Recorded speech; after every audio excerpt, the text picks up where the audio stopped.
Hello everyone, কেমন আছো সবাই? আশা করি খুব ভালো আছো। আমিও খুব খুব খুব ভালো আছি। তো আজকে আমি সানডের লাঞ্চ মেনু নিয়ে চলে আসলাম। কি কি আছে দেখো, এখানে দেখতেই পাচ্ছ তোমরা।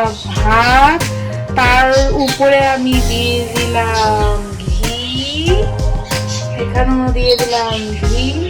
ঠিক আছে, যতটুকু প্রয়োজন ততটুকু ঘি।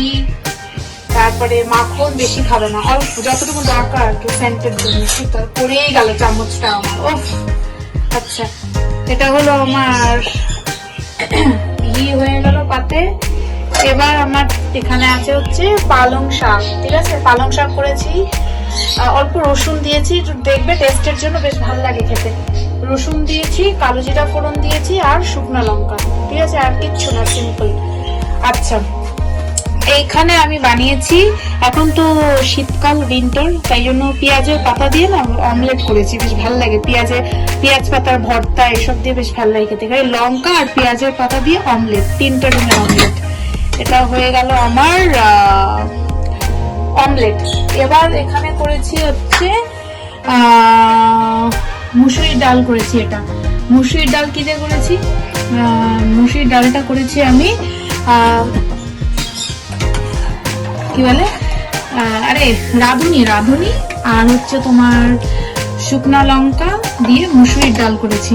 ঠিক আছে, আর এখানে আরেকটা যেটা করেছি, কালকে দেখালাম তোমাদের, মাছ কিনেছিলাম আমি, কাচকি মাছ। ঠিক আছে, কাচকি মাছ বানিয়েছি। দেখো, কাচকি মাছ করেছি একদম মাখা মাখা করে, আলু দিয়ে পেঁয়াজ দিয়ে কাচকি মাছ।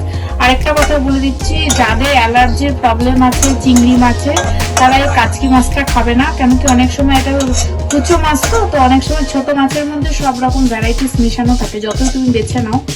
তো এটা অ্যাভয়েড করবে খাওয়া, যাদের আর কি অ্যালার্জি আছে চিংড়ি মাছে। তো এই হচ্ছে আমার আজকের মেনু: ডাল, মাছের চচ্চড়ি, ডিমের অমলেট, এখানে হচ্ছে ভাত, ঘি নিয়ে নিয়েছি আর শাক। চলো, তোমরা কি কি দিয়ে লাঞ্চ করছো না করছো আমাকে কমেন্টে কিন্তু জানাবে সবাই। ঠিক আছে, বাই, টেক কেয়ার, দেখা হচ্ছে পরের একটি ব্লগে।